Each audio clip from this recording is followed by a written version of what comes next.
What if I told you that right now, as you're listening to this, your brain is preparing to do something it does every single night, something so extraordinary that if we could bottle it and sell it, it would end the pharmaceutical sleep industry overnight?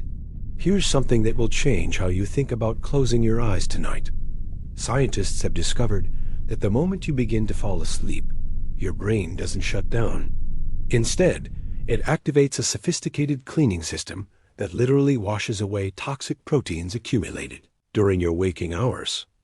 Dr. Maiken Nedergaard at the University of Rochester Medical Center discovered in 2012 that during sleep, the space between your brain cells expands by up to 60%, allowing cerebrospinal fluid to flush through like a gentle tide, carrying away the metabolic waste that, if left unchecked, could lead to Alzheimer's and dementia. Your brain has its own dishwasher, and it only runs when you sleep. But here's what will blow your mind. This cleaning process doesn't just remove waste. It's preparing your brain for the most relaxing, restorative experience evolution has ever created: dreaming. And tonight, when you close your eyes, you're not just resting. You're about to enter a state where your body becomes paralyzed. Your eyes move rapidly beneath your eyelids, and your brain becomes more active than when you're awake. You're about to dream. And what you're about to learn over the next few hours will transform how you fall asleep forever. Before we go deeper into this journey, I want you to do something for me. Hit that like button if you're ready to discover why your dreams might be the most relaxing thing your brain does every single night. Subscribe and turn on notifications, because this is going to be a long, soothing journey through the science of sleep that you can listen to as you drift off tonight. And leave a comment telling me which country you're listening from and what time it is right now. Are you in bed? On a night shift? Trying to wind down?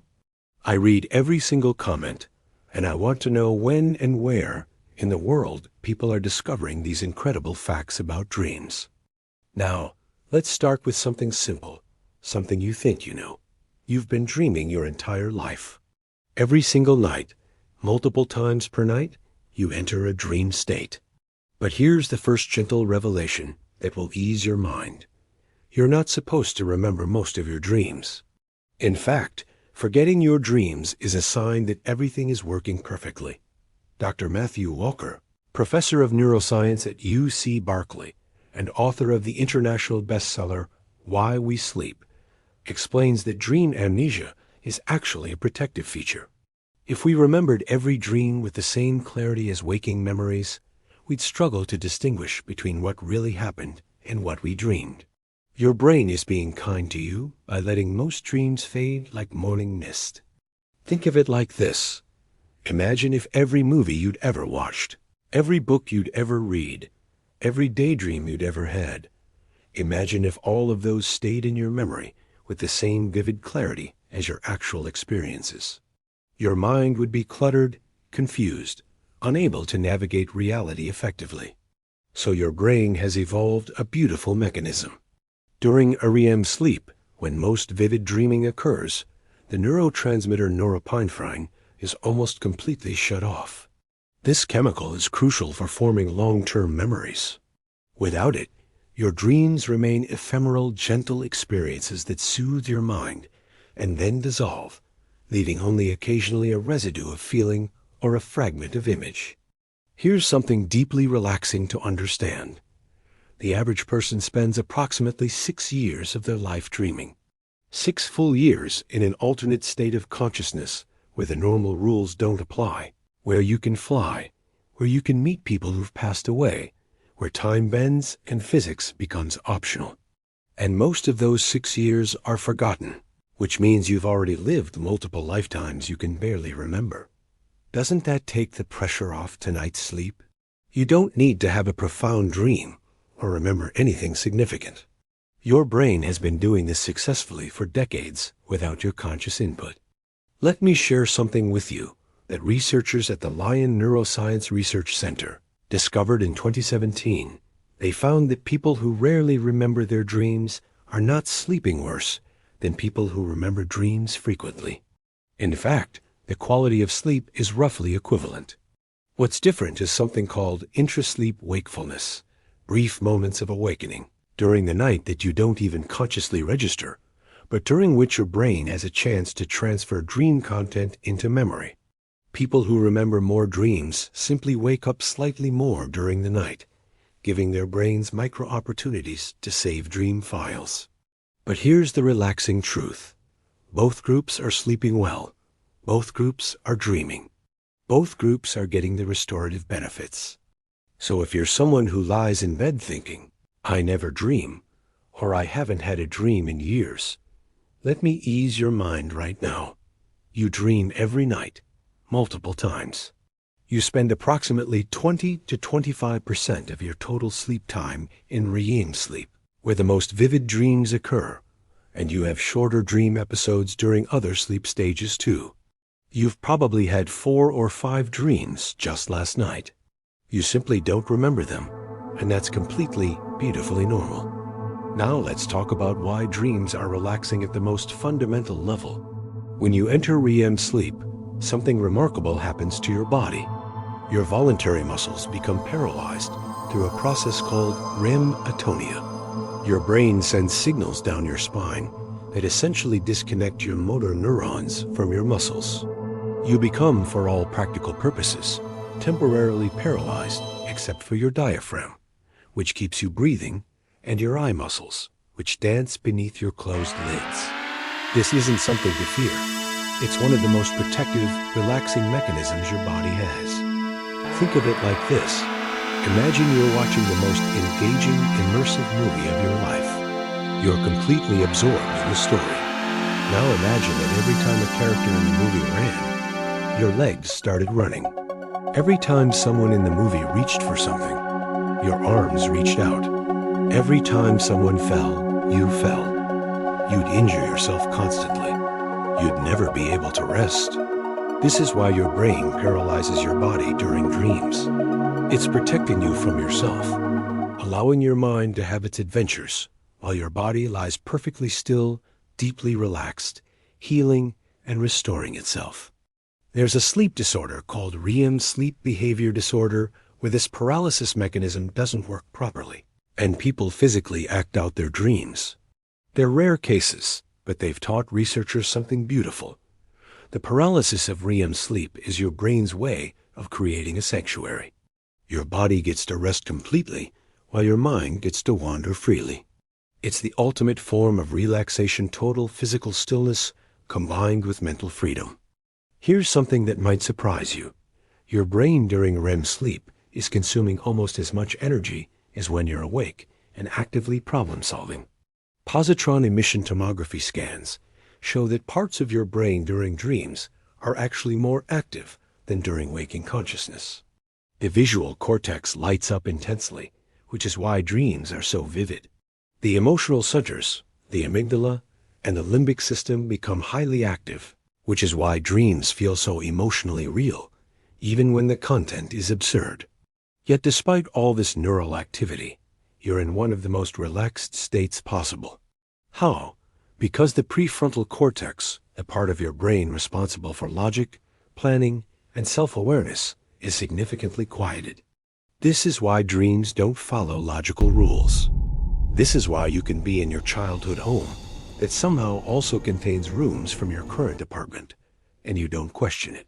This is why you can speak to your grandmother who passed away years ago, or suddenly realize you're naked in public, or fly through the air, and the absurdity doesn't wake you up. Your logic center is taking a break, and without it constantly analyzing and judging every experience, your mind can truly relax into pure experience without criticism. Let me give you a deeply soothing fact that Dr. Rosalind Cartwright, a psychologist and sleep researcher who studied dreams for over 40 years until her death in 2021, discovered through her research. She found that dreams serve as overnight therapy. Her studies with people going through divorce and depression showed that those who dreamed about their emotional difficulties, even in symbolic ways, recovered faster and more completely than those who didn't. Your dreams are your brain's way of processing emotions without you having to consciously work through them. While you sleep, while you're completely relaxed and unaware, your brain is solving problems, healing emotional wounds, and integrating difficult experiences into your larger life narrative. Think about the implications of this. Every night, as you drift off to sleep, you're not just escaping the day. You're allowing your unconscious mind to do therapeutic work that would take hours of conscious effort. You're getting free therapy every single night. The anxiety you went to bed with gets processed through dream symbolism and emotional integration. The frustration from work gets worked through in strange narratives where you're back in school or lost in a maze or having an argument with someone who represents your boss but looks like your second-grade teacher. Your dreaming mind is smarter than your waking mind in certain ways, and it's always working for your well-being. Here's where it gets even more beautiful. Dreams don't just process negative emotions. They enhance positive ones too. Studies have shown that dreaming about positive experiences, about people you love, about accomplishments and joys, helps consolidate those good feelings and make them a more permanent part of your emotional landscape. You're not just healing wounds in your sleep. You're strengthening the good things in your life, making them more vivid, more real, more integrated into who you are. So tonight, when you close your eyes, remember this. You're not just ending your day. You're beginning a process that evolution spent millions of years perfecting. A process designed specifically to relax you, heal you, and prepare you for tomorrow. You don't have to do anything. You don't have to try. You just have to allow it to happen. And that's the first level of understanding. That's the foundation. Dreams are not mysterious tormentors or confusing puzzles you need to solve. They're your brain's natural relaxation and healing mechanism, and they're already working perfectly, whether you remember them or not.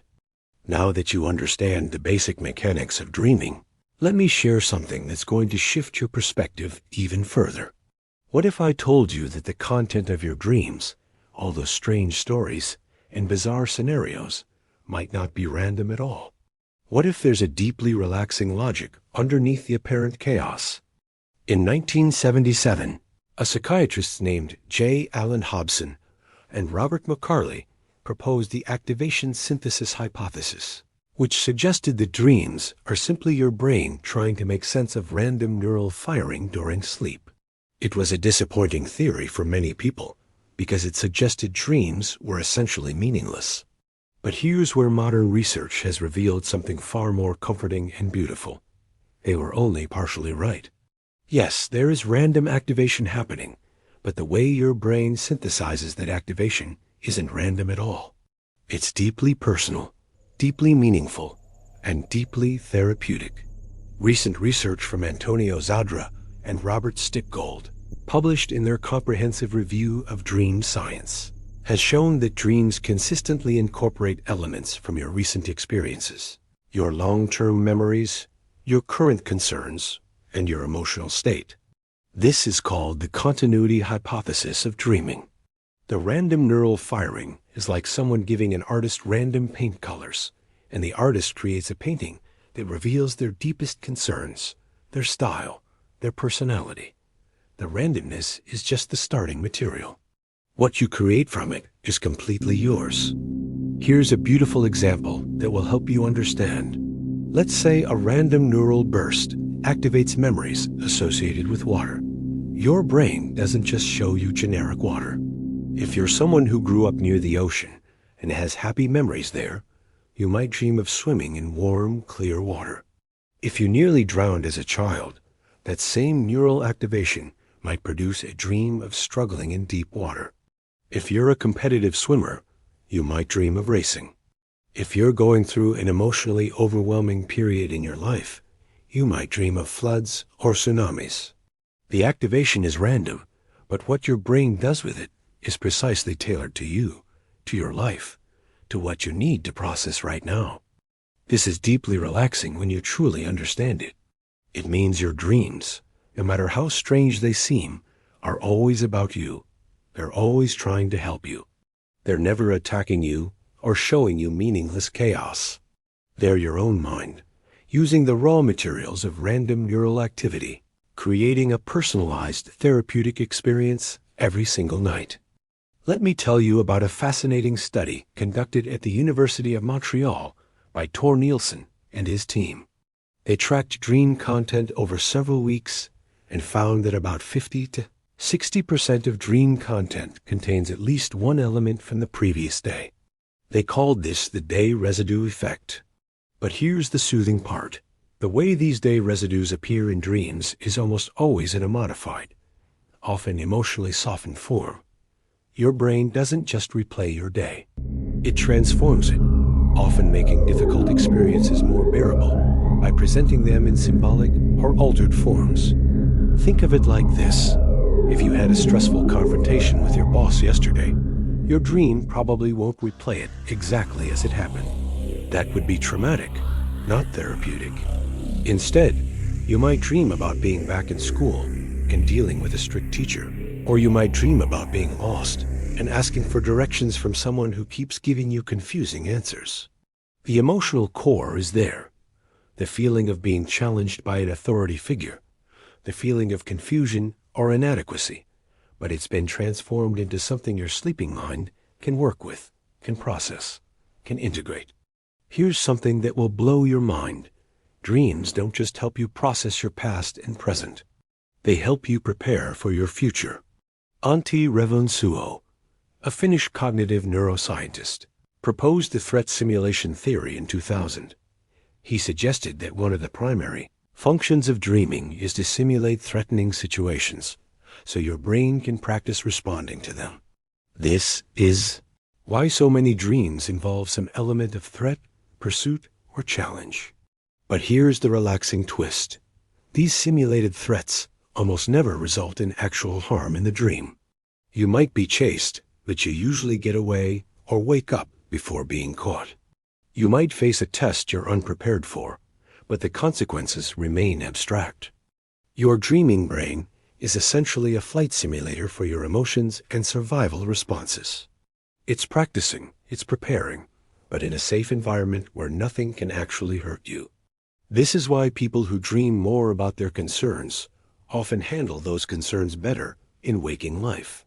Fighter pilots, surgeons, athletes, they all dream about their high-stakes activities, and those dreams improve performance. Your brain is training itself while you sleep, and you don't have to do anything but relax and let it happen. Now, let me share something that brings all of this together in a deeply comforting way. Sleep researcher Erin Walmsley at Furman University has studied how dreams incorporate not just random elements, but specifically incorporate unresolved problems and concerns. In one study, participants played a complex virtual maze game before sleep. Those who dreamed about the maze, even in highly symbolic ways that didn't directly feature the game, improved their performance dramatically more than those who didn't dream about it. One person dreamed about being in a bat cave and having to navigate through narrow passages. Another dreamed about walking through a museum where all the hallways looked similar. Neither dream obviously featured the maze game, but both were clearly the brain working on spatial navigation challenges. What does this mean for you, lying in bed tonight? It means that all those concerns floating around your mind, the project at work, the conversation you need to have, the decision you're trying to make, your brain will work on them while you sleep. You don't have to solve them before you fall asleep.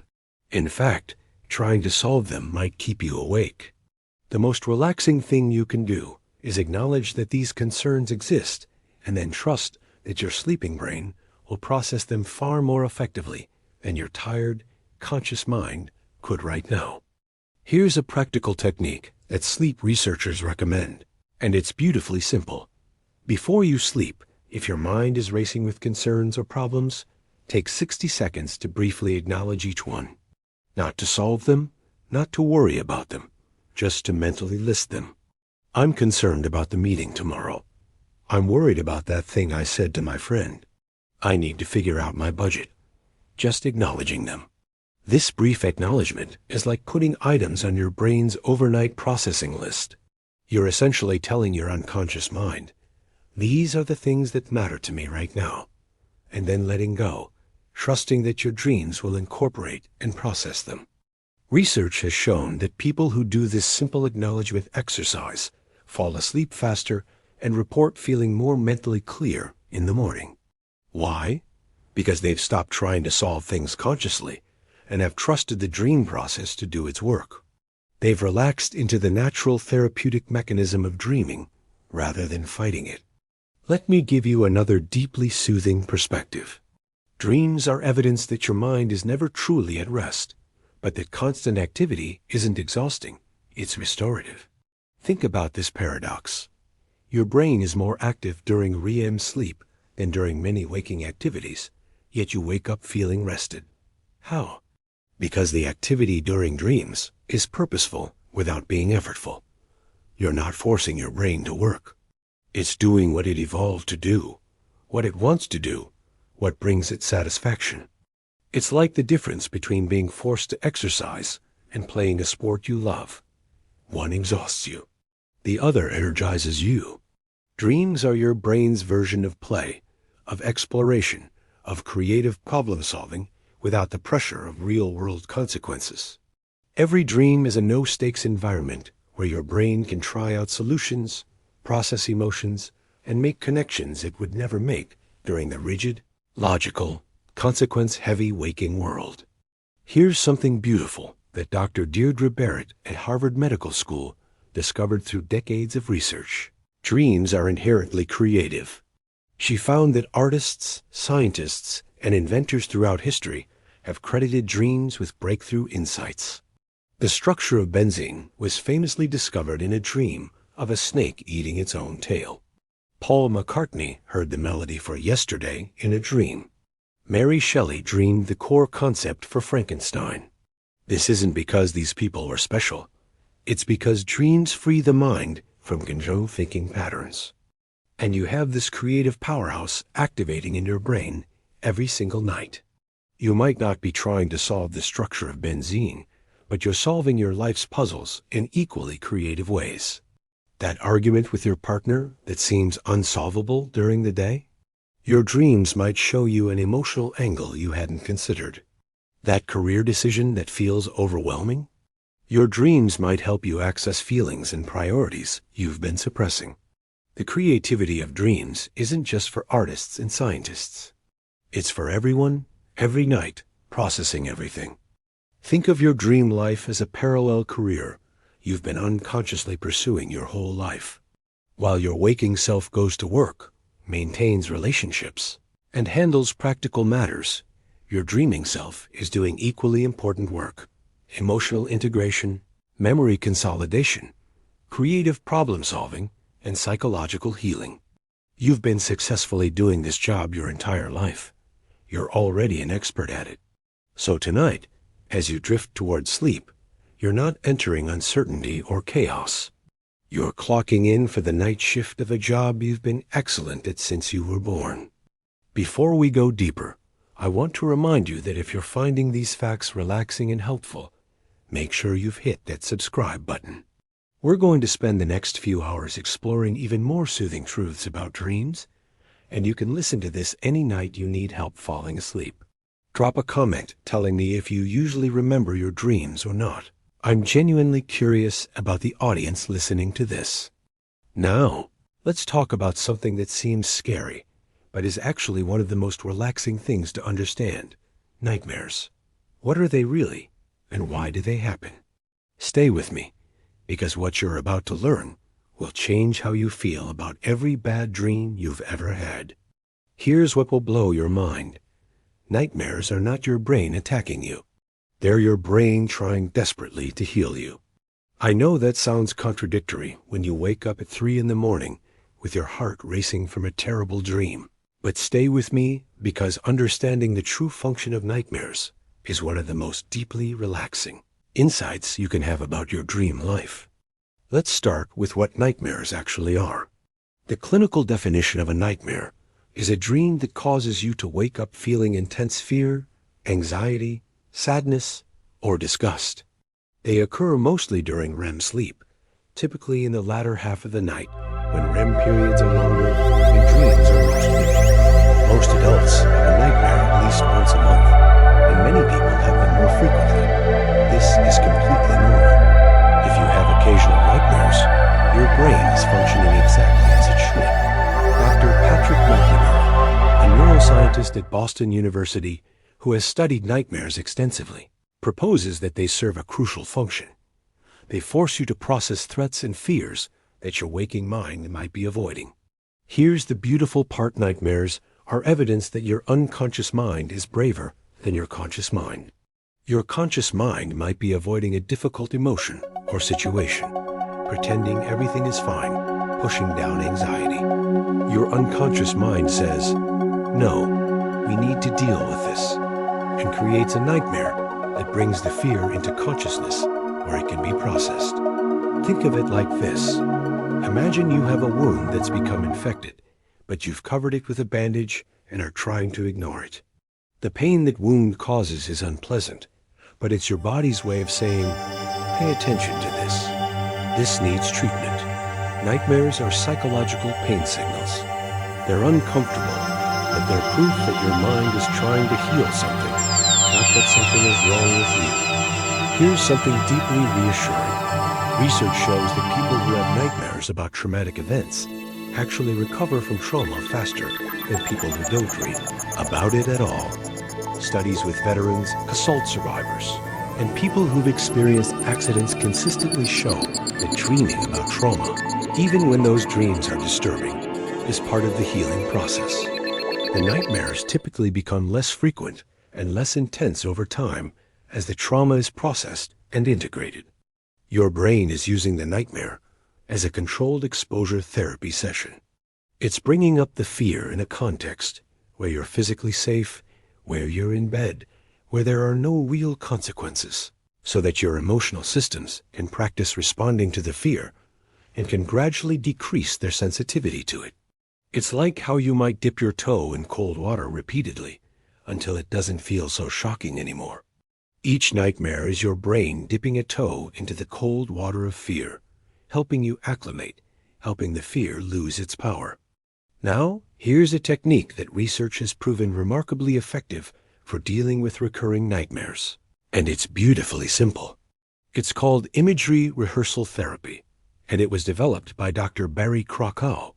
The technique is this. When you're awake, during the day, you recall the nightmare, but then imagine it changing. You don't have to make it happy or pleasant, just different.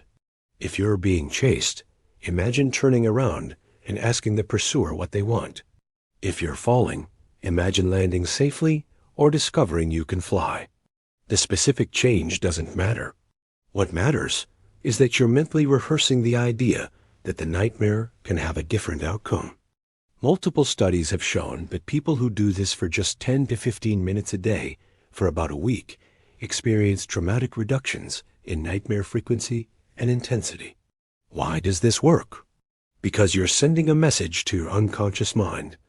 I've received the signal. I understand there's something to process. Now we can explore different responses.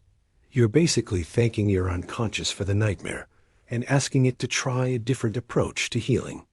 Here's something even more fascinating. The content of nightmares follows predictable patterns across all cultures and throughout human history. The most common nightmare themes are being chased or pursued, falling, being physically attacked, being frozen with fright, arriving too late for something important, death or dying, feeling lost, being trapped, and experiencing natural disasters. These themes have appeared in dream records from ancient civilizations, medieval Europe, indigenous cultures, and modern societies worldwide. What does this tell us? It tells us that nightmares are tapping into universal human fears that have evolutionary roots. Being chased? That's your brain practicing the escape response that kept your ancestors alive when predators hunted them. Falling? That's processing the universal fear of physical vulnerability. Being unprepared or late? That's your social brain worried about status and acceptance, which was crucial for survival in human groups. Your nightmares aren't personal attacks from your subconscious. They're ancient programs running, keeping your threat detection systems calibrated, maintaining your survival instincts, even in our modern world, where you're unlikely to face most of these threats. Here's a deeply comforting reframe. Nightmares are proof that your survival instincts are intact. They're proof that the part of your brain responsible for keeping you safe is active and functioning. When you have a nightmare about being chased, unprepared, or endangered, that's your brain saying, I'm on guard. I'm watching out for you. I'm making sure you remember that vigilance matters. It's protective, not punitive. Let me share something that might change your entire relationship with nightmares. Research by Michelle Carr at the University of Montreal has shown that lucid dreamers, people who become aware they're dreaming during a dream, often transform nightmares into neutral or even positive experiences simply by recognizing they're dreaming. The nightmare monster becomes less frightening when you remember it's a dream. The falling sensation becomes flying. The fear transforms into excitement. But here's the twist. You don't even need to become lucid to benefit from this perspective. Simply knowing during your waking hours that nightmares are dreams, that they can't actually hurt you, that they're your brain's way of processing and protecting, can change how your sleeping mind responds to them. You're programming your unconscious with this knowledge right now as you listen to these words. Tonight, if you have a nightmare, some part of you might remember, this is my brain trying to help me. This is a healing process. I am safe. Let me give you another practical, research-backed technique for reducing nightmare frequency. Before bed, spend 2 minutes thinking about something you're grateful for or recalling a positive memory in detail. Studies have shown that this simple practice can reduce nightmare frequency by up to 40%. Why? Because you're influencing the emotional tone that your brain enters sleep with.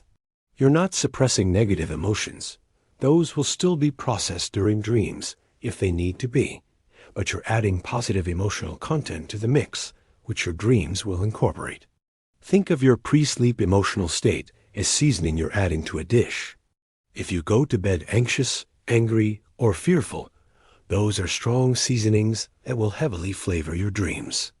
If you add some gratitude, contentment, or pleasant memories, you're balancing the flavors. The dish doesn't become bland. It becomes more complex, more tolerable, more nourishing. Here's something that will help you tonight. Nightmares almost always occur in the early morning hours. During the last third of your sleep, this is when REM periods are longest and dreams are most intense. But here's the beautiful part.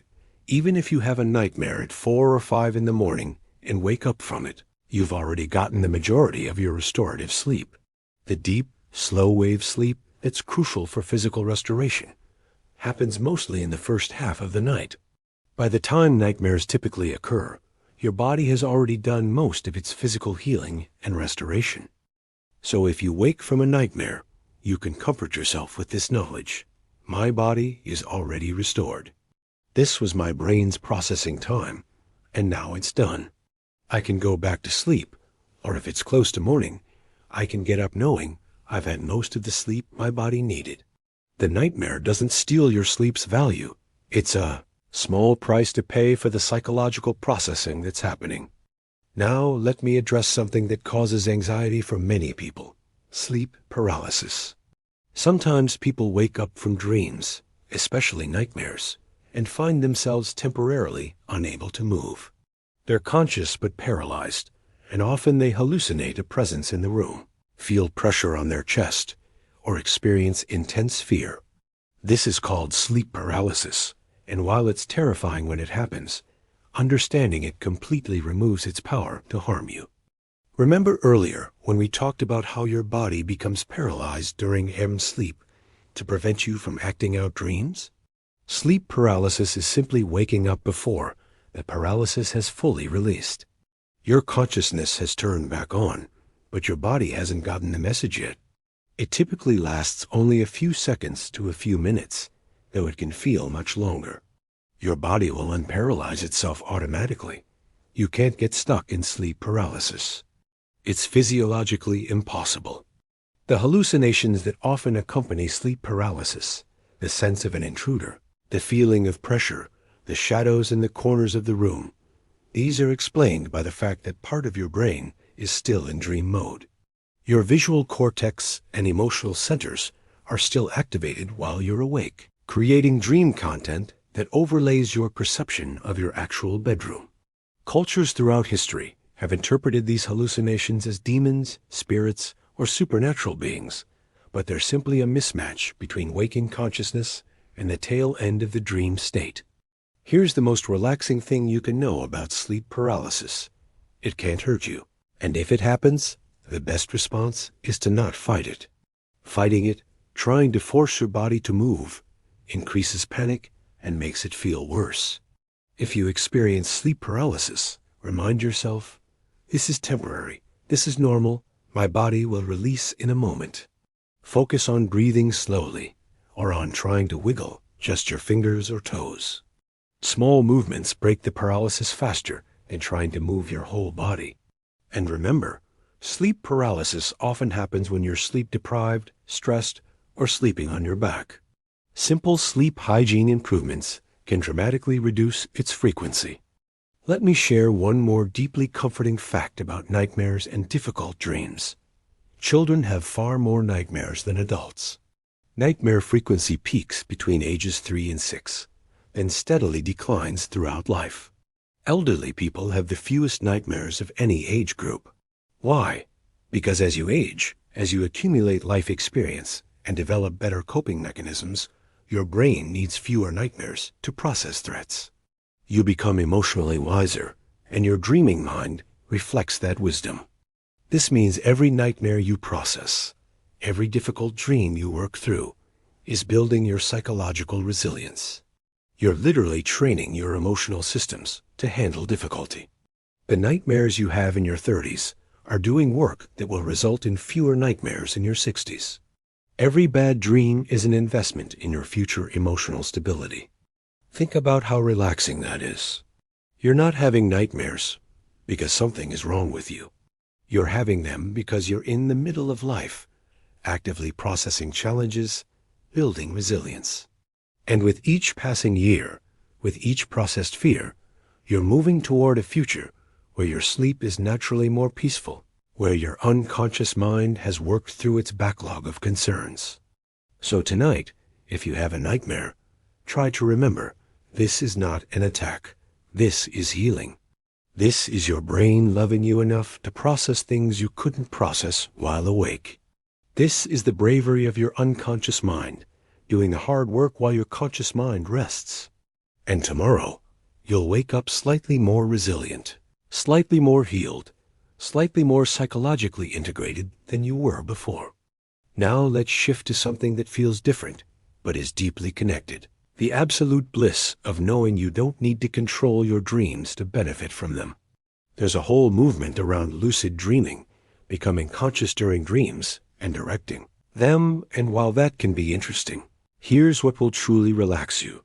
Your dreams are working perfectly without any conscious control whatsoever. Dr. Deirdre Barrett, who we mentioned earlier, conducted studies comparing people who practice lucid dreaming with people who simply allow natural dreaming to occur.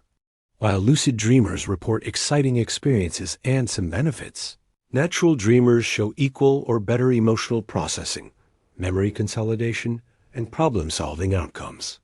Your unconscious mind, left to its own devices, knows exactly what it's doing. Think of it like this. Your heart beats perfectly without your conscious control. Your immune system fights infections without you directing it. Your digestive system processes food without you thinking about it. Your unconscious mind is just as competent at dream creation and management. Trying to control your dreams is like trying to consciously control your heartbeat, possible with training, sometimes interesting, but ultimately unnecessary and potentially disruptive to natural processes that were working fine on their own. Here's a revolutionary perspective that will help you relax tonight. You can go to sleep with zero expectations about your dreams, zero effort to remember them, zero analysis of them, and they will still benefit you completely. The therapeutic work happens whether you're aware of it or not, whether you remember it or not, whether you understand it or not. Dreams are the one form of therapy that works without your participation, consent, or even your awareness. Imagine having a personal therapist who works for free, never takes vacations, never judges you, and processes your emotional material with perfect knowledge of your entire history, your current situation, and your deepest needs. That's what your dreaming mind is. And it's active every single night, whether you pay attention to it or not. Let me tell you about a study that beautifully illustrates this. Researchers at the University of California, Berkeley, had participants learn emotional face recognition tasks, then split them into groups. Some napped and dreamed. Some napped without entering REM sleep, and some stayed awake. The people who entered REM sleep and dreamed showed dramatic improvements in emotional recognition and processing. But here's the key. It didn't matter whether they remembered their dreams or not. The benefit happened unconsciously. The dream did its work beneath awareness. This is profoundly relaxing when you really absorb it. It means you're not failing at dreaming if you can't remember them. You're not missing out on benefits if you're not analyzing them. You're not wasting the experience if you wake up with no recollection of what your mind traveled through during the night. The work is done. The benefit is received. The healing has occurred. Here's something else that will ease your mind. Dream interpretation, while fascinating, is completely optional. Freud believed dreams needed to be interpreted to unlock their meaning. Jung believed they contained important symbolic messages. Modern researchers, like G. William Domhoff, suggest that dreams are relatively transparent. They're about what they appear to be about, just presented in the metaphorical language of the unconscious mind. But here's what they all agree on. Whether you interpret your dreams or not, whether you remember them or not, they're doing their function. Dream interpretation is like reading a review of a meal you've already eaten and digested. It might be interesting, might give you insights, but the nutritional value was already absorbed. The healing has already happened. You can engage with dream interpretation as a curious hobby if you want, but you don't have to. Your dreams don't need you to understand them to work. Let me share a perspective from Rosalind Cartwright, that researcher we mentioned earlier who studied dreams and divorce. She found that people who obsessively analyzed their dreams and tried to find meaning in every symbol often became more anxious, while people who simply acknowledged, "I had interesting dreams," and moved on with their day processed emotions just as effectively. The dreams were doing their work. The conscious mind's involvement was optional and sometimes counterproductive.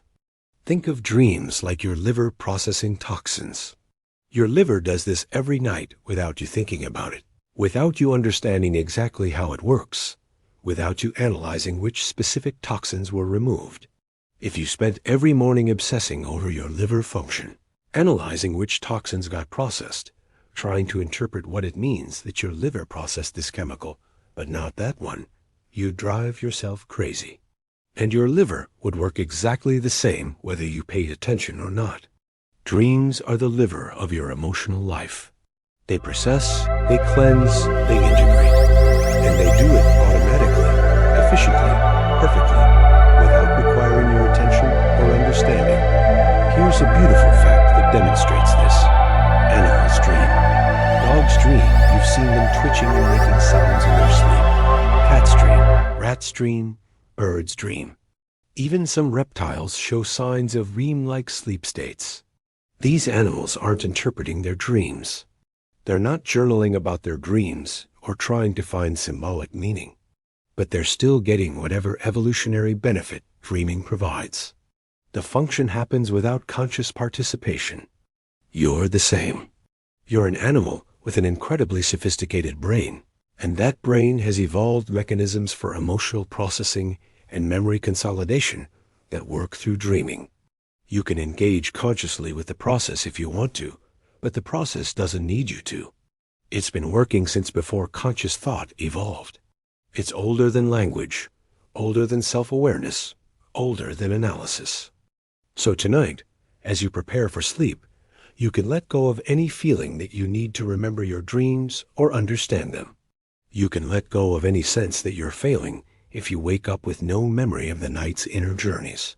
You can trust that while you are unconscious, your brain was working with perfect competence, processing what needed processing, healing what needed healing, integrating what needed integrating. Here's a practical technique that comes from this understanding. If you're the type of person who wakes up trying desperately to remember dreams and feeling frustrated when they slip away, try this instead. When you wake up, before you even try to remember dreams, take a moment to notice how you feel emotionally. Not your dream content, but your emotional state. Do you feel peaceful, anxious, sad, energized? That emotional state is the residue of your dream work. It's telling you what got processed during the night. If you wake up feeling peaceful, your dreams likely processed and resolved something. If you wake up feeling anxious, your dreams likely highlighted something that needs your conscious attention during the day. You don't need to remember the specific dream narrative to receive this information. The feeling itself is the message, and it's a more reliable message than trying to decode symbolic dream content. Think of it like this. If someone asks you how dinner was, you don't need to remember every bite of food to say, "It was satisfying," or "I'm still hungry," or "something didn't agree with." The overall feeling gives you all the information you need. Dreams are the same. The overall feeling upon waking tells you whether the processing was successful, whether there's more work to do, whether something difficult is being integrated. Let me give you one more deeply relaxing fact that comes from sleep research. Your brain automatically prioritizes what to dream about. You don't need to consciously decide what's important to process. Studies using fMRI brain scanning have shown that during the transition to sleep, the brain's default mode network activates and begins sorting through the day's experiences, highlighting what's emotionally salient, what's unresolved, what needs integration. This happens automatically, based on sophisticated neural algorithms that evaluate emotional intensity, novelty, connection to existing memories, and relevance to ongoing concerns. By the time you're fully asleep and dreaming, your brain has already created a customized playlist of material to work through. You don't need to create a conscious intention. You don't need to worry that you'll dream about trivial things instead of important things. Your unconscious mind is a better judge than your conscious mind of what needs processing. So you can go to sleep tonight with complete trust. Trust that your brain knows what it's doing. Trust that millions of years of evolution have created a system that works.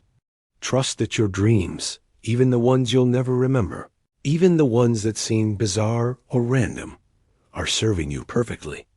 And if you find this perspective relaxing, if you're listening to this as you try to fall asleep tonight, let me remind you to hit that like button and subscribe.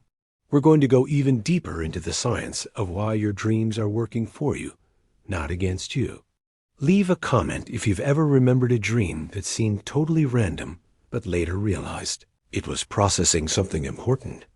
Now, let's talk about one of the most fascinating and relaxing aspects of dreaming. The fact that your dreams are almost always in service of making you feel better, even when they seem to be doing the opposite. Stay with me. This is going to reframe everything. Here's what will blow your mind. Even your worst nightmares are trying to make you feel less anxious, not more. This seems completely backward, but the research is clear, and the logic is beautiful once you understand it. Dr. Matthew Walker's lab at UC Berkeley discovered something remarkable about REM sleep and emotional processing. During REM sleep, while dreams are occurring, the amygdala, your brain's fear center, is highly active, but norepinephrine, the stress chemical, is almost completely shut off. Think about what this means. Your brain is allowing you to experience emotional and fearful content in your dreams, but without the stress chemistry that would make the experience traumatizing. It's like watching a horror movie while on anti-anxiety medication. You see the scary content, but your body isn't having a full-blown stress response. This allows your brain to process fears and anxieties without reinforcing them, without making them worse. Walker describes REM sleep as overnight therapy for this exact reason. Your dreams replay emotional experiences and fearful scenarios, but they do so in a neurochemical environment that prevents those experiences from being re-traumatizing. Instead, each replay in dreams actually decreases the emotional charge attached to the memory or the fear. It's like exposure therapy that happens automatically every night. Here's a beautiful study that demonstrates this. Researchers had participants look at emotionally disturbing images, then tested their emotional reaction to those same images 12 hours later.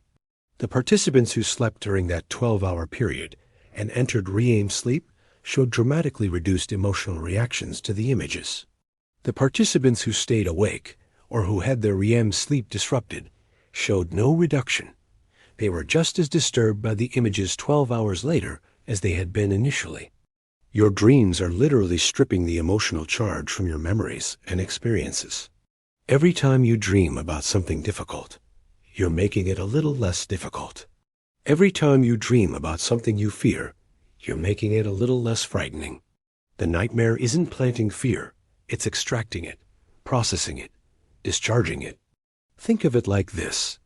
Imagine your emotional experiences are like batteries that get charged up during the day. Positive experiences charge positive emotions. Negative experiences charge negative emotions. Dreams are your brain's way of discharging those batteries overnight, so you don't start the next day already maxed out emotionally. If you go to bed anxious, your dreams will discharge some of that anxiety. If you go to bed angry, your dreams will process and discharge some of that anger. This is why people say, sleep on it when you're upset about something. This is why you often wake up feeling differently about a problem than you did when you went to bed. It's not that time passed, it's that your dreams actively worked on the emotional components of your situation, draining away some of the charge, giving you a fresh perspective. Here's something that Dr. Els van der Helm, a sleep researcher and former colleague of Matthew Walker, discovered. Sleep deprivation has a dramatic effect on emotional regulation. After just one night of poor sleep, the amygdala becomes 60% more reactive to negative stimuli. Without the emotional processing that dreams provide, you become more emotionally volatile, more reactive, more sensitive to stress and fear. But here's the flip side, and this is deeply comforting. Every good night of sleep with adequate dreaming recalibrates your emotional system. One night of good sleep with dreams doesn't just make up for one night of bad sleep, it actively restores your emotional baseline. Your dreams are constantly working to keep you emotionally balanced, constantly draining away excess emotional charge, constantly helping you maintain equilibrium. Let me give you a specific, practical example of how this works. Let's say you have an argument with someone you care about. You go to bed feeling angry, hurt, defensive. During the night, you might dream about the argument directly, or you might dream about a symbolically similar situation, maybe an argument from childhood, or a conflict with a different person, or an abstract scenario involving rejection or misunderstanding. What's happening in that dream is that your brain is activating the emotional networks associated with interpersonal conflict. It's bringing up similar memories, similar feelings, creating a rich associative network. Then, while you're experiencing all of this in the dream, the absence of stress chemicals allows your brain to process these emotions without amplifying them. You're essentially running an emotional algorithm. I feel hurt, plus I feel angry, plus I value this relationship, plus I know conflicts are normal, plus I remember other conflicts that resolved, plus I understand multiple perspectives. By morning, the sharp edge of the emotions has been blunted. You still remember the argument happened, but you feel less activated by it. You're more able to see the other person's perspective, more willing to move toward resolution. Your dreams did this. They took the tangled emotional mess of the argument and combed through it overnight, organizing it, contextualizing it, integrating it with your broader understanding of relationships. Now, here's something that makes this even more beautiful. Your dreams don't just process your actual experiences. They also process your anticipated experiences. If you're anxious about something that's going to happen, a presentation, a difficult conversation, a medical procedure, your dreams will often simulate versions of that future event, not to torture you, but to prepare you. These anticipatory dreams serve multiple functions. First, they allow your brain to practice coping with the feared situation. Second, they help discharge some of the anticipatory anxiety before the event even happens. Third, they sometimes reveal aspects of the situation you hadn't consciously considered, giving you new perspectives or strategies. Your dreams are your mind's way of doing pre-game warm-ups before challenging situations. Let me share something from Antonio Zadra's research that demonstrates how sophisticated this process is. He found that dreams about upcoming events almost never simply replay what you consciously expect to happen.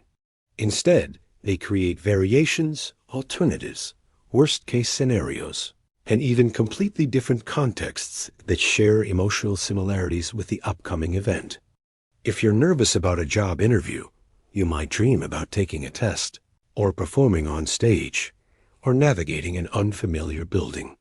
Your unconscious mind understands that what you're really anxious about isn't the specific mechanics of a job interview. It's evaluation, it's uncertainty, it's performance under pressure. So it creates scenarios that let you practice managing those emotional states. Here's what's deeply relaxing about this. You don't need to consciously prepare for challenging situations emotionally. Your dreams are already doing it. Every night, they're running simulations, processing anxieties, building your confidence through symbolic practice. By the time you face the actual situation, your dreaming mind has already faced hundreds of versions of it. Think about how much mental and emotional energy you spend worrying about things during your waking hours. Imagine if you could trust that while you sleep, a more sophisticated part of your mind is working on those exact concerns far more effectively than your conscious worry ever could. You can trust that. The research proves it. Your dreams are working for you, preparing you, supporting you.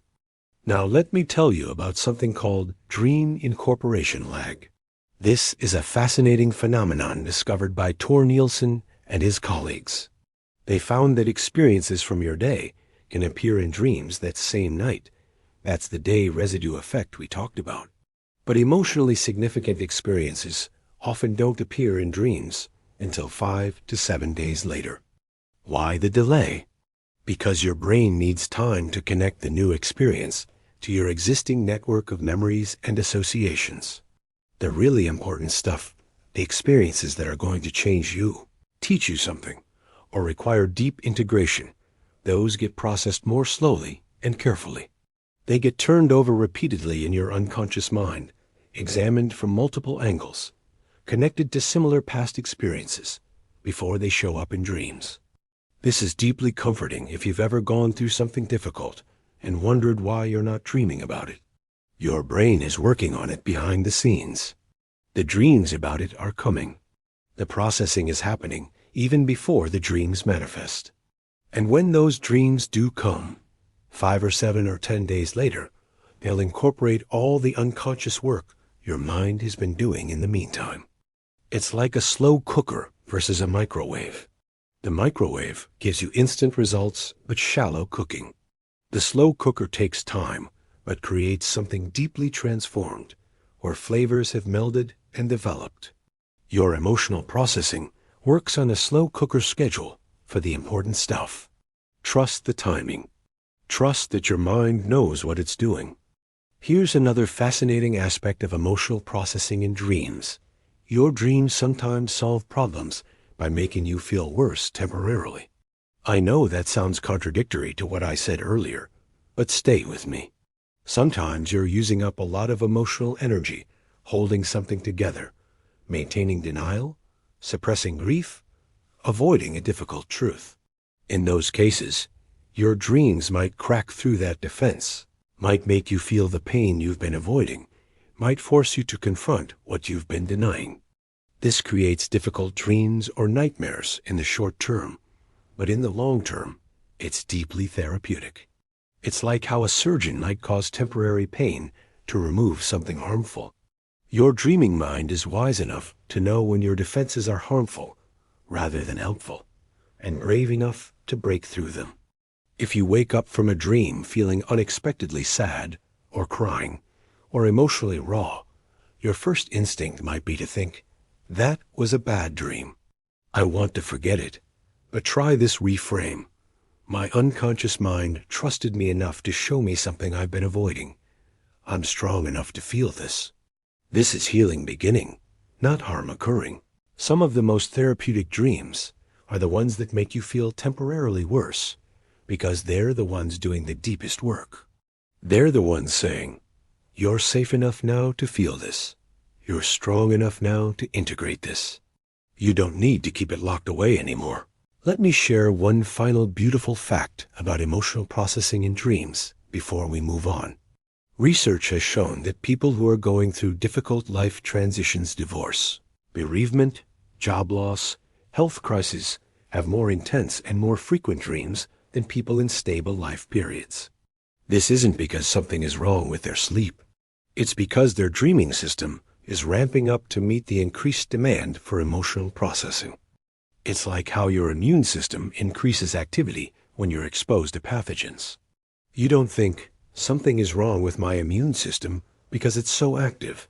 You think, my immune system is doing exactly what it should do, fighting an infection.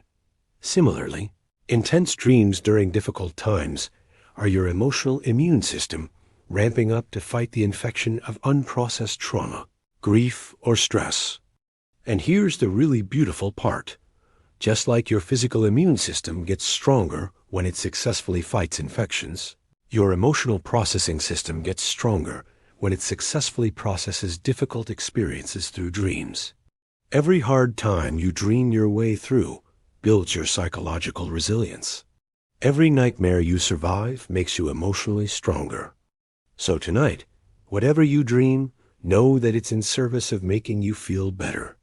Know that your mind is working overnight to discharge emotional charge, to integrate experiences, to prepare you for challenges, and to heal what needs healing. You don't have to direct it. You don't have to remember it. You just have to sleep and let your dreams do what they've evolved over millions of years to do perfectly. Now we're going to explore something that seems simple, but is actually one of the most profound aspects of dreaming, the way dreams create and maintain your sense of identity. This is going to shift how you think about who you are. What if I told you that you are, in a very real sense, a story that your dreams write every night?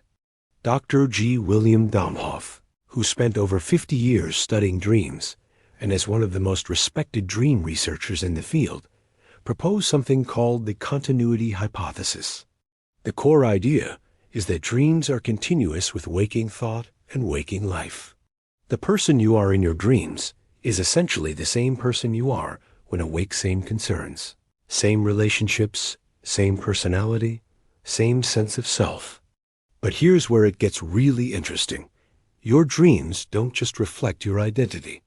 They help create and maintain it. Every night, as you dream, your brain is literally rehearsing your sense of who you are, reinforcing the narrative of your life, connecting your past to your present, integrating new experiences into your ongoing story. Think of it like this. You are not a fixed entity. You're a process, a constantly updated story. Every day, you have new experiences that could potentially contradict or challenge your existing sense of self. You do something out of character. You react unexpectedly. You discover something about yourself that doesn't fit your self-concept. Your dreams are where all of these potentially disruptive new pieces of information get integrated into the ongoing narrative of you. Here's a beautiful study that demonstrates this. Researchers tracked the dreams of people going through major identity transitions, graduating from college, becoming parents, getting divorced, retiring from careers. What they found is that during these transitions, dreams become more frequent and more focused on the transition theme, but not in obvious ways. Someone becoming a parent doesn't just dream about babies. They dream about responsibility, about being unprepared, about being watched and evaluated, about losing freedom, about deep connection. Their dreams are exploring all the dimensions of this new identity, integrating parent into their existing sense of me. After several months, as the new identity becomes integrated, the dreams shift to other themes.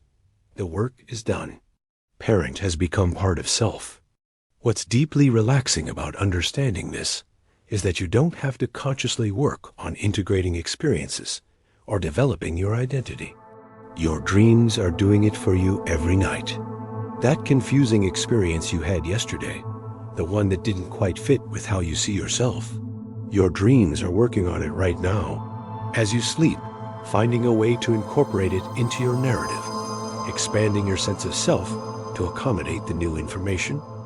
It's like you have a team of editors working on your autobiography every night, seamlessly incorporating new chapters, maintaining consistency, resolving contradictions, ensuring that the story makes sense as a coherent whole. You wake up every morning with an updated version of yourself, and you never have to consciously do the editing work. Let me tell you about something called the Dream Continuity Coding System, which Domhoff and his colleagues developed. They analyzed thousands of dreams from the same individuals over years or even decades. What they found is remarkable. Each person has a consistent dream signature. Your dreams, across your entire lifetime, share common characters, common settings, common themes, common emotions. Your mother appears in your dreams at roughly the same frequency throughout your life. The emotional tone of your dreams remains relatively consistent. The types of challenges you face in dreams stay similar. It's like your dreams are maintaining a consistent fictional universe that represents you, your life, your concerns, your relationships. This consistency is your dreams maintaining your identity continuity across time. Here's something that makes this even more beautiful. People with amnesia, who've lost conscious memory of their identity, still have dreams consistent with who they were before the amnesia. Their dreams remember them even when they don't remember themselves. Dreams are a deeper form of memory than conscious recall. They're the story of you that exists below conscious access, the narrative that persists even when conscious memory fails. Think about how relaxing this is. You are not just your conscious memories and your conscious self-concept. You're also the dreamer, the story that runs beneath awareness, the narrative that your unconscious mind maintains faithfully every night. Even if you forget who you are, your dreams remember. Even if you lose track of yourself during difficult times, your dreams keep the story running, keep the thread unbroken. Now let me share something from Ernest Hartman, a psychiatrist who studied dreams and trauma extensively until his death in 2013. He found that after traumatic experiences, dreams initially replay the trauma quite directly. But over time, over weeks and months, the trauma becomes increasingly incorporated into the person's other dream content. It moves from being an intrusive, separate element to being integrated into the person's larger dream narrative. What this means is that your dreams are literally taking traumatic experiences that initially feel like they're not part of me, not part of my story, and they're weaving them into your narrative until they become integrated, until they're part of you in a way that you can live with. The trauma doesn't disappear, but it stops being a foreign object lodged in your psyche and becomes a chapter in your larger story. This is happening for every difficult experience, not just trauma. Every breakup, every failure, every disappointment, every loss. Your dreams are working to integrate these into your story in a way that allows you to maintain a coherent sense of self. You are not broken by difficult experiences. Your dreams mend the narrative, maintain continuity, help you remain you, even as you change and grow. Here's a practical insight from this understanding.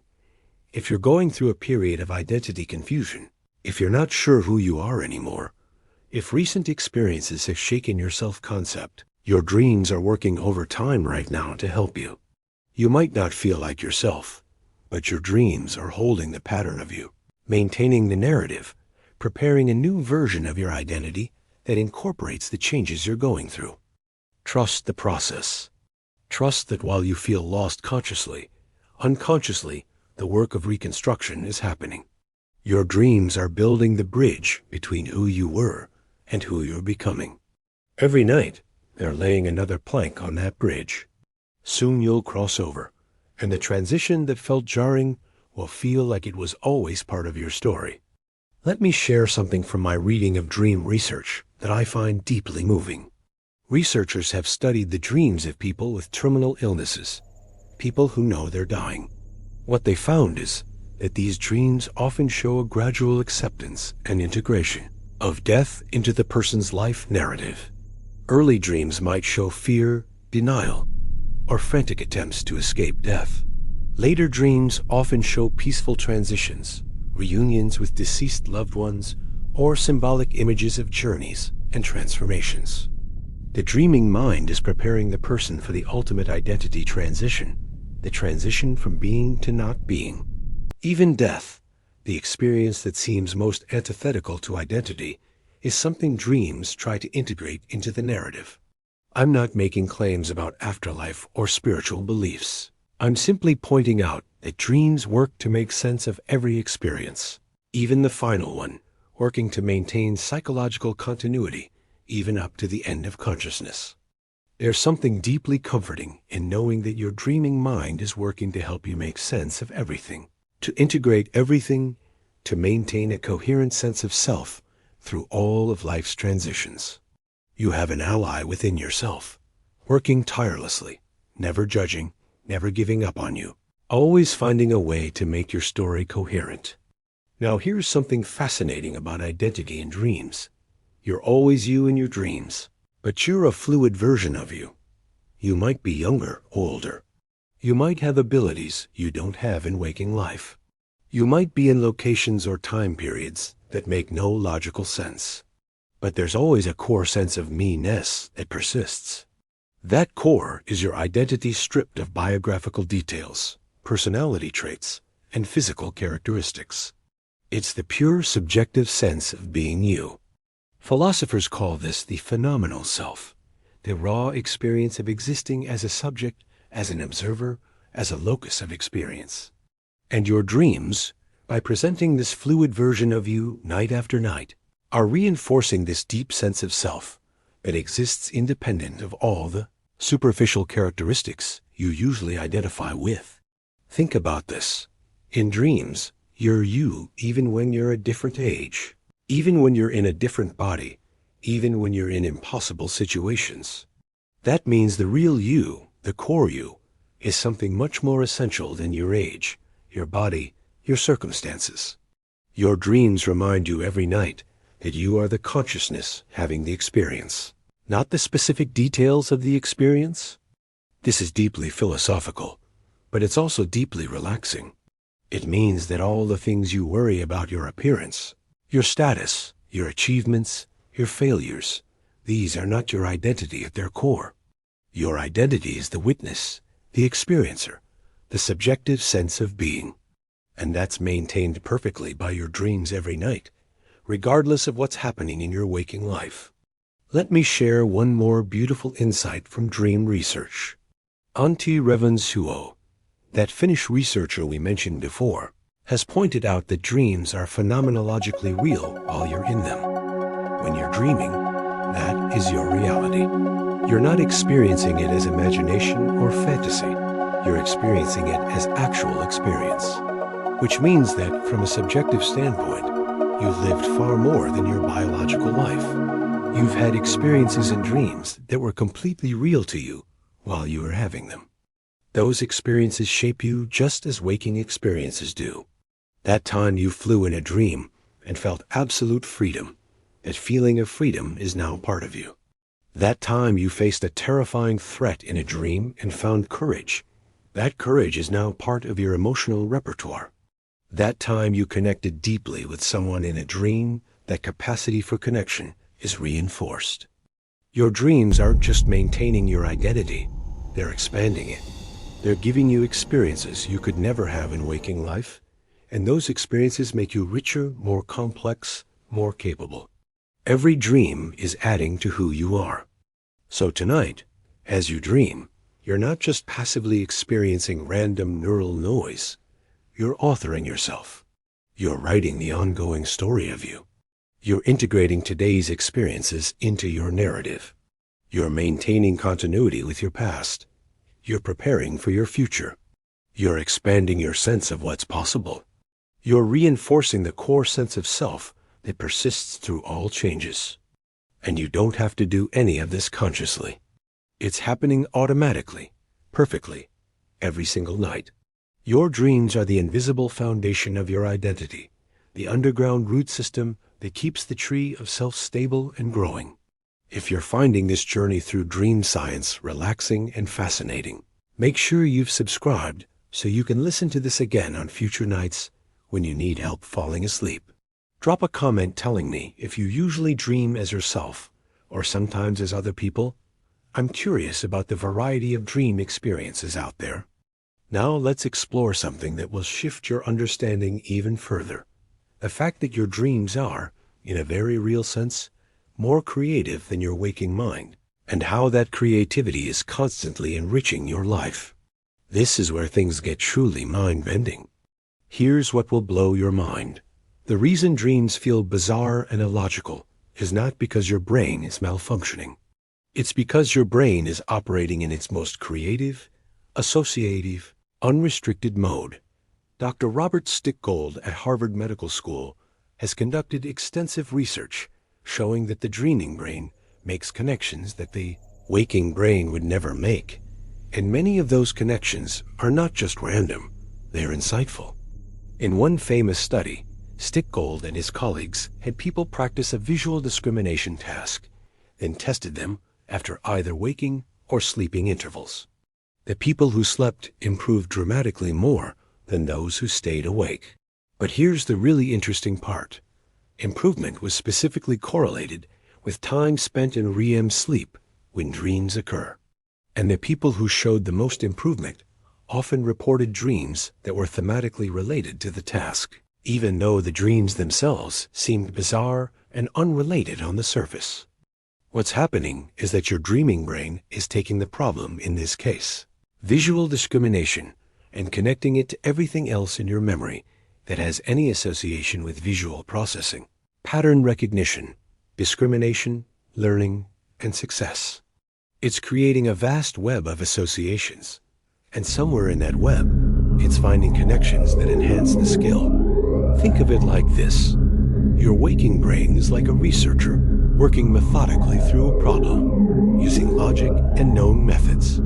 Your dreaming brain is like a team of researchers having a wild brainstorming session where no idea is too crazy, where every possible connection gets explored, where the rules of logic are suspended in favor of pure associative thinking. Most of what comes out of that brainstorming session is useless, but the 1% that's brilliant makes the whole process worthwhile. And this creative brainstorming happens every night, whether you're consciously working on a problem or not. Your dreaming brain is constantly finding new associations, new connections, new ways of thinking about your experiences, new solutions to old problems.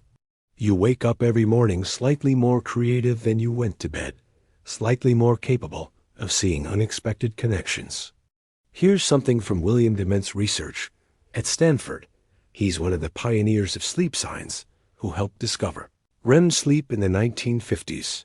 He gave his students a challenging problem to solve and asked them to work on it for 15 minutes before bed. 10% of students who then slept and dreamed about the problem woke up with the solution. But here's the fascinating part.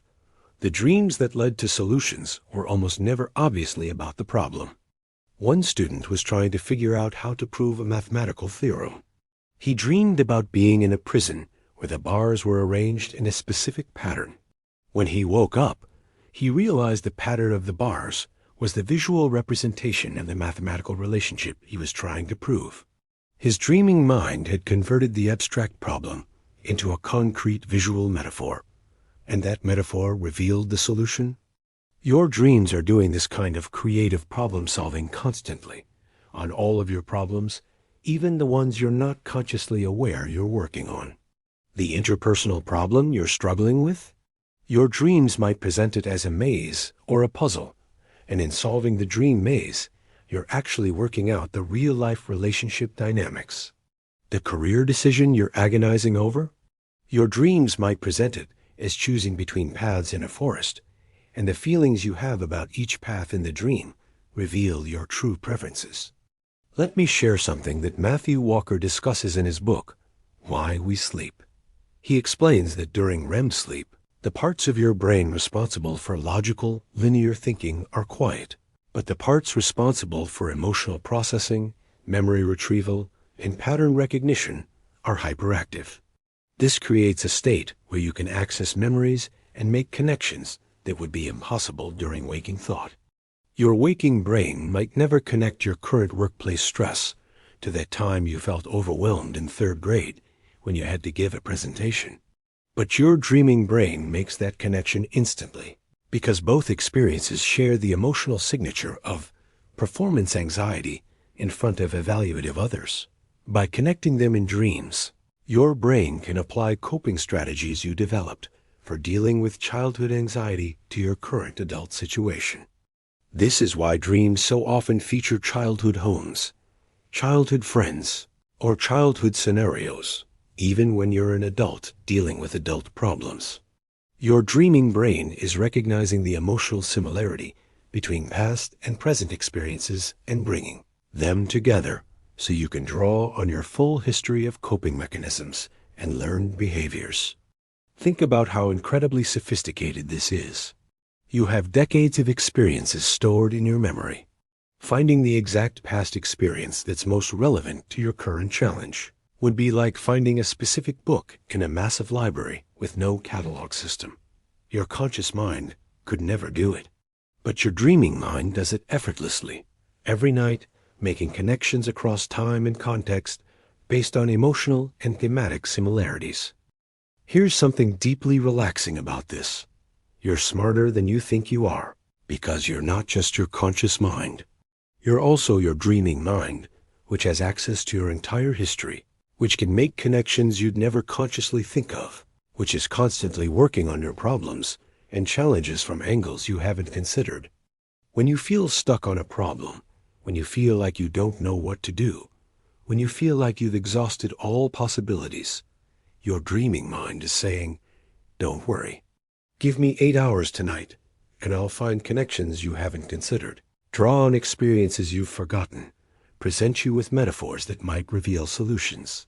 Let me tell you about something called the Remote Associates Test, which is used to measure creative thinking. You're given 3 words, like pine, crab, and sauce, and you have to find a 4th word that connects to all 3. The answer is apple, pineapple, crabapple, applesauce. This requires making non-obvious connections between concepts. Studies have shown that people perform dramatically better on the Remote Associates Test after REM sleep compared to after non-REM sleep or after staying awake. Your dreaming brain is strengthening the associative pathways that allow creative thinking. Every night that you dream, you're literally becoming better at thinking creatively, making unexpected connections, finding solutions that aren't obvious. And this enhancement doesn't just apply to abstract problem solving. It applies to emotional intelligence, to social navigation, to self-understanding, to artistic creativity, to every domain of human thought. Dreams make you smarter in every way that matters, and they do it automatically while you're unconscious. Here's something beautiful from Deirdre Barrett's research on dreaming and creativity. She found that people in creative professions, artists, writers, designers, inventors report using dreams for creative inspiration at much higher rates than the general population. But here's the twist. When she surveyed them more carefully, she found that it wasn't that creative people have different dreams than everyone else. They have the same frequency and types of creative dreams.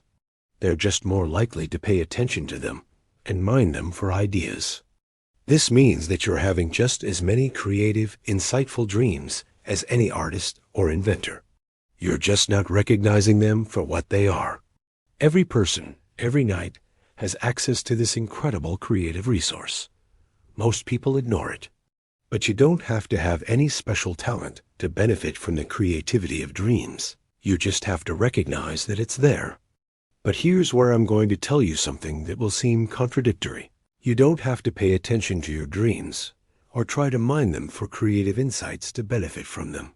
The benefit happens whether you remember the dream or not, whether you analyze it or not. The creative connections your dreaming brain makes don't disappear when you forget the dream. They're stored in your neural networks. They influence your thinking.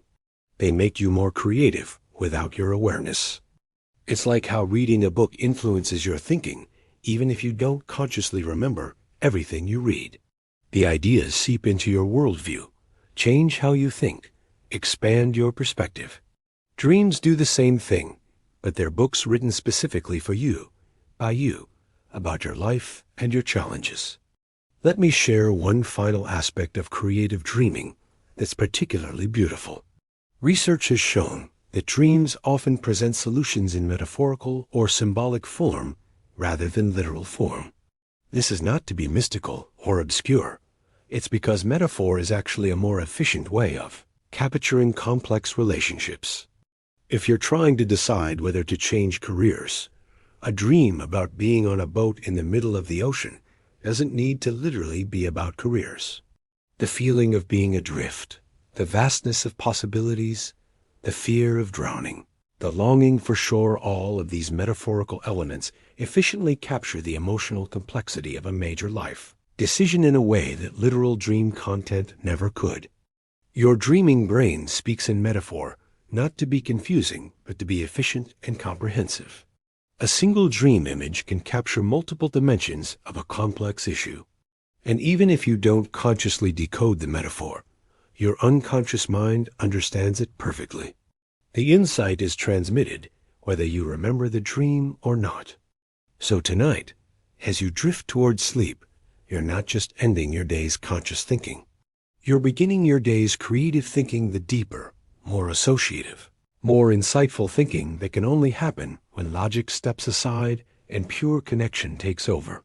You're about to become more creative, more insightful, more capable of seeing solutions and connections. And you don't have to remember it, analyze it, or even think about it. The work is happening. The benefit is real. Your dreaming creativity is enhancing your waking life whether you notice it or not. Now we're entering territory that's going to fundamentally shift how you think about consciousness itself. What if I told you that the boundary between waking and dreaming is far more fluid than you think? And understanding this fluidity is one of the most relaxing insights you can have. Let me explain something that will change your entire perspective on reality and dreams. Dr. Giulio Tononi, a neuroscientist at the University of Wisconsin-Madison, has developed something called integrated information theory of consciousness. One of the fascinating implications of his work is that consciousness exists on a spectrum, and what we call waking and dreaming are simply different modes of the same underlying conscious system. You're not transitioning from conscious to unconscious when you fall asleep and dream. You're transitioning from one form of consciousness to another. Think about this carefully. When you're awake, you're conscious of the external world. Your senses bring in information about your environment, and your consciousness is oriented outward. When you're dreaming, you're still conscious, but your consciousness is oriented inward. You're conscious of internal mental content rather than external sensory input. But the consciousness itself, that subjective experience of existing, of being aware, that continues unbroken from waking through dreaming. Here's what's deeply relaxing about understanding this. You're never actually unconscious during sleep, except during very deep, non-dreaming sleep stages. Most of the night, even when you're not in REM sleep, there's a thread of consciousness running. You're always you. You're always experiencing something, even if you don't remember it. There's no gap, no void, no cessation of self. The philosopher Thomas Metzinger has written about this, suggesting that our common language of falling asleep and losing consciousness is fundamentally misleading. You don't lose consciousness, you shift to a different mode of consciousness. It's like changing channels on a television. The television is still on, still displaying images, still functioning. You've just changed what's being displayed. Let me share something from the research of Jennifer Wint, a philosopher and cognitive scientist who studies consciousness in sleep. She's documented that even in deep sleep, when people are woken up, they often report having been experiencing something vague thoughts, sensations, or imagery that doesn't quite qualify as a dream, but isn't nothing either. Consciousness seems to persist in some form throughout the night, sometimes vivid and narrative, REM dreams, sometimes vague and static, deep sleep mentation, but rarely completely absent. What this means is that you are never really not you. There's never a moment when the lights go completely out. From the moment you wake up in the morning until you wake up the next morning, you exist continuously as a conscious entity, just shifting modes, shifting focus, shifting from external awareness to internal awareness and back again. Think about how relaxing that is when you really let it sink in. People often fear sleep because it feels like a little death, a cessation of self. But it's not. It's just a shift in the mode of consciousness. You're still there, still experiencing, still existing. Sleep is not an interruption of your existence. It's a different form of your existence. Now here's where it gets even more fascinating. Research by Thomas Andrelon and his colleagues at Monash University has shown that the sleeping brain still processes external information, even during dreams. In studies, they played people's names during sleep and measured brain responses. Even during REM sleep, the brain responded differently to the person's own name than to other names. Some part of you is monitoring the environment, even while you're deeply immersed in an internal dream world. This explains why you can sleep through steady background noise, but wake up instantly when your baby cries, or when your phone rings with a specific ringtone, or when someone says your name. Your consciousness hasn't shut off. It's just heavily prioritized internal content over external content. But the monitoring system is still running, still keeping watch, still ready to shift attention if something important happens. You're safer than you think when you sleep. You're more aware than you think. That part of you that worries, what if something happens while I'm asleep and I don't wake up? That part can relax. The monitoring system that's kept humans alive for hundreds of thousands of years is still active, still vigilant, still protecting you while you dream. Let me tell you about something called hypnagogia, which is the transitional state between waking and sleeping. If you've ever been falling asleep and suddenly felt like you were falling, or heard someone call your name, or seen vivid images flash before your eyes, you've experienced hypnagogic phenomena. This is not dreaming yet, and it's not quite waking, it's the transition state. What's beautiful about hypnagogia is that it reveals how gradual the shift between waking and dreaming actually is. You don't flip a switch from conscious to unconscious. You gradually slide from external focused consciousness to internal focused consciousness, passing through this twilight zone where both are active simultaneously. Many creative people throughout history have deliberately cultivated this state. Salvador Dali would sit in a chair holding a key over a metal plate. As he drifted toward sleep, his hand would relax. The key would fall and clang on the plate, waking him up. He'd then quickly sketch or write down the bizarre, creative images from that hypnagogic state. Thomas Edison did something similar. They understood that this transition state is uniquely creative, uniquely insightful, a state where impossible connections are made. You pass through this state every single night, both as you fall asleep and as you wake up. Most people rush through it, eager to get to sleep or eager to wake fully. But if you slow down and notice it, you'll find that it's a fascinating state of consciousness in its own right, a state where you can sometimes see the machinery of consciousness itself. Here's a practical technique. Tonight, as you're falling asleep, try to notice the transition. Try to catch the moment when your thoughts stop being logical and start becoming dreamlike. Try to notice when images start appearing that you didn't consciously generate. Try to catch yourself in the act of falling asleep. You probably won't succeed. The act of trying to notice usually keeps you awake, but the attempt alone will make you more aware of the continuity of consciousness, the gradual shift rather than the sudden drop. Now let me share something from the work of Stephen Labargue, who spent his career studying lucid dreaming at Stanford. Lucid dreaming is when you become aware that you're dreaming while the dream is happening. Labargue's research has shown that in lucid dreams, the dreamer has access to both dream consciousness, the internal world, and a form of waking consciousness, metacognitive awareness, simultaneously. This proves something profound. The two forms of consciousness, waking and dreaming, can coexist. They're not mutually exclusive states. You can be dreaming and aware that you're dreaming.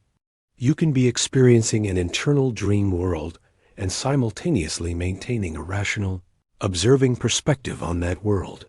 The boundary between waking and dreaming is permeable, flexible, not a hard wall, but a soft gradient. What this means practically is that consciousness is more fluid, more flexible, more multidimensional than our everyday experience suggests. You're capable of being in multiple states of consciousness simultaneously. You do this every night in subtle ways, maintaining dream immersion while also maintaining that background monitoring of the external world we talked about earlier. Here's something that will help you relax tonight. You don't have to fear losing control when you fall asleep, because you are never absent. The you that worries about falling asleep is just one mode of consciousness, one channel. When you fall asleep, you switch channels, but the television stays on. You're still there, still experiencing, still existing. Let me share a beautiful metaphor from the philosopher Evan Thompson, who studies consciousness and phenomenology. He suggests thinking of waking and dreaming as two rooms in the house of consciousness. When you're awake, you're in the waking room, looking out the windows at the external world. When you're dreaming, you're in the dreaming room, which has no windows, but is filled with mirrors reflecting your internal world. But it's the same house, the same you, just in different rooms. You walk from room to room throughout the night, but you never leave the house. You never stop being home. Think about the implications. Every morning when you wake up, you're not returning to consciousness. You're returning to the waking mode of consciousness. You've been conscious all night, just experiencing internal content instead of external content. The continuity of self is never broken. You are an uninterrupted stream of consciousness from birth until death, just flowing through different states, different modes, different rooms in the house. This understanding can completely transform your relationship with sleep. Sleep is not a void you fall into. It's a space you enter, a mode you shift into, a room you walk into. It's as much a part of your conscious life as waking. The 6 to 8 hours you spend asleep every night are not stolen from your life. They're a different form of living. Here's a final thought on this that comes from research on meditation and consciousness. Experienced meditators report being able to maintain awareness even into deep sleep, in a state sometimes called yoga nidra or sleep yoga. They report a sense of witnessing consciousness that persists even when dreams fade, even when the mind becomes still and quiet. This is not supernatural. It's simply learning to notice the baseline consciousness that's always there, even when there's no content being experienced. You don't need to be an expert meditator to benefit from knowing this is possible. Just knowing that consciousness persists, that you persist, that there's a continuity of self even through sleep, that knowledge alone can make falling asleep feel less like a surrender and more like a transition. You're not losing anything. You're just shifting modes. So tonight, as you feel yourself drifting toward sleep, remember, you're not disappearing. You're not ceasing to exist. You're just walking into a different room of the house of consciousness. You're just changing channels. You'll still be you, still experiencing, still existing, just in a different, equally valid, equally real mode of being. Now we're going to explore something that connects everything we've talked about so far into a unified understanding that will change how you experience every night of sleep for the rest of your life. We're going to talk about how dreams are not separate from waking life. They're essential to waking life. They're not the interruption of living. They're the foundation of living. Stay with me, because this is where everything comes together. Dr. Robert Stickgold has a beautiful way of explaining this. He says that waking experience is when you take in raw materials, information, experiences, emotions, memories. Sleep and dreams are when you process those raw materials, integrate them, build them into the structure of your mind. Without dreams, waking experiences would pile up unprocessed, overwhelming you, making each day harder than the last. Dreams are the factory that turns raw experiences into usable psychological resources. Think of it like eating food. When you eat, you're taking in raw materials, nutrients, minerals, vitamins. But you can't use food in its eaten form. Your digestive system has to break it down, extract the nutrients, eliminate the waste, and distribute the useful materials throughout your body. Waking life is eating. Dreams are digestion. Without digestion, eating becomes harmful rather than nourishing. This is why sleep deprivation is so devastating. It's not just that you're tired, it's that you're filling up with unprocessed experience. Emotions that should have been integrated remain raw. Memories that should have been consolidated remain fragmented. Problems that should have been examined from multiple angles remain stuck in one perspective. You're experientially constipated, and it affects everything. But here's the beautiful flip side. Every night that you sleep well and dream, you're processing the day's raw materials. You're digesting your experiences. You're converting what happened today into psychological nutrients that make you stronger, wiser, more capable tomorrow. You wake up not just rested, but transformed, built from the materials of yesterday into a slightly different, slightly more developed version of yourself. Let me share something from Matthew Walker's research that demonstrates this beautifully. In one study, participants learned a motor skill, and half got a full night's sleep while half stayed awake. The group that slept not only performed better the next day, they performed better in ways they hadn't been taught. They had spontaneously discovered improvements to the technique during sleep. Their dreaming brains had taken the raw material of the learned skill and refined it, optimized it, discovered efficiencies that their conscious practice hadn't found. Your dreams are not just maintaining what you already know, they're improving it. Every skill you have is being refined while you sleep. Every relationship you have is being better understood while you dream. Every challenge you face is being examined from new angles while you're unconscious. You're not just passively storing information during dreams, you're actively upgrading yourself. Think about the implications for your life. Every single day, you encounter information, experiences, challenges, and emotions. If you had to consciously process all of that, integrate all of it, make sense of all of it, you'd have no time or energy for anything else. But you don't have to do that work consciously. You just have to sleep, and your dreams do the processing work for you. It's like having a team of experts working for you overnight, organizing your files, solving your problems, optimizing your skills, healing your emotions, maintaining your relationships, building your identity, all while you rest. And this team works for free, never takes time off, never complains, and is perfectly customized to your specific needs. Here's something from the work of Jan Born at the University of Tübingen in Germany. His research has shown that sleep specifically strengthens the memories and skills that are most important to you while allowing less important information to fade. Your dreaming brain is not just indiscriminately processing everything, it's intelligently prioritizing what matters to you. If you're learning a language, your dreams will work more on language processing. If you're working through a relationship issue, your dreams will devote more resources to emotional and social processing. If you're developing a physical skill, your dreams will optimize motor patterns. Your dreams are responsive to your current needs and goals. They're not following a preset program. They're adapting to you in real time.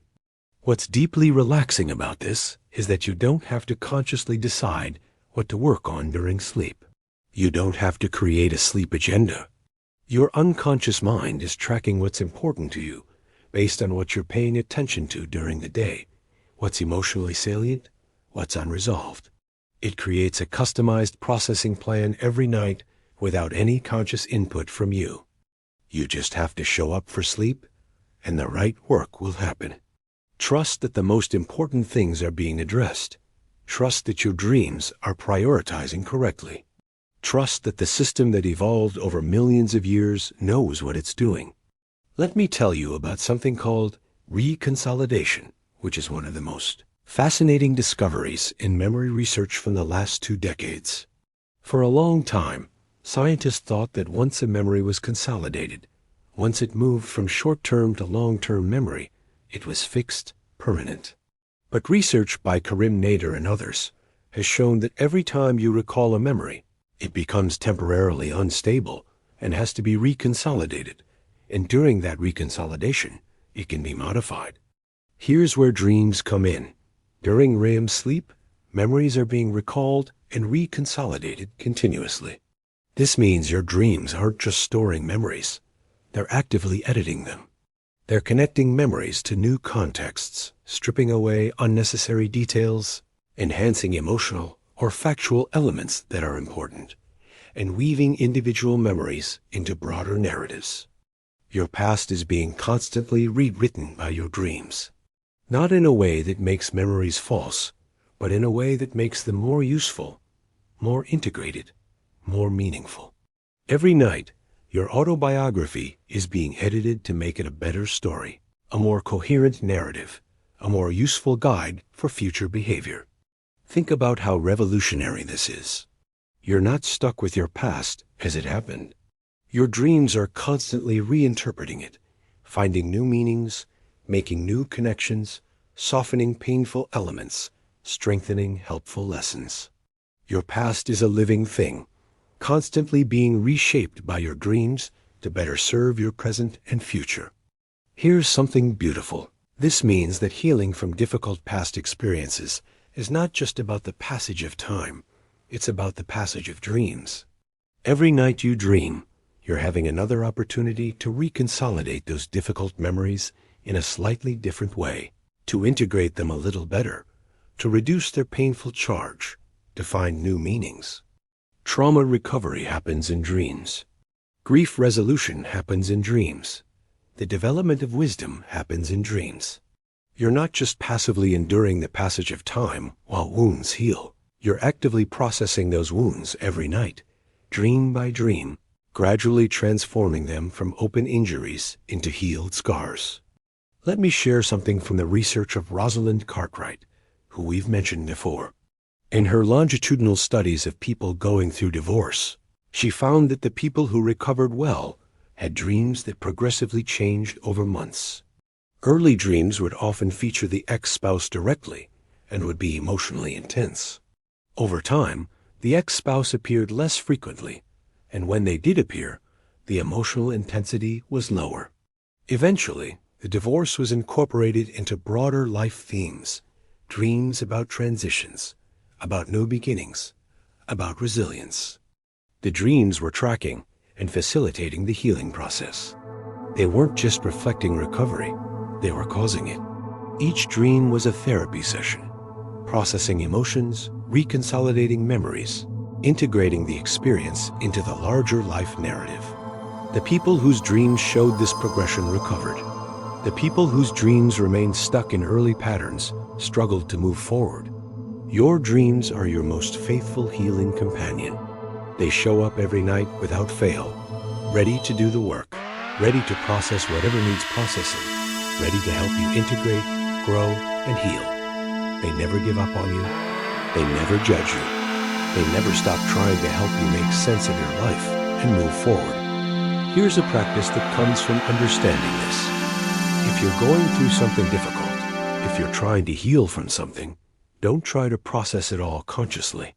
Do the conscious work you need to do during the day: therapy, journaling, conversations with trusted people, but then trust that your dreams are doing even deeper work at night. Don't feel guilty about sleeping when there's emotional work to be done. Sleep is emotional work. Dreams are healing. The most healing thing you can do is give yourself permission to sleep well, to dream deeply, to let your unconscious mind do its work without interference. Trust the process.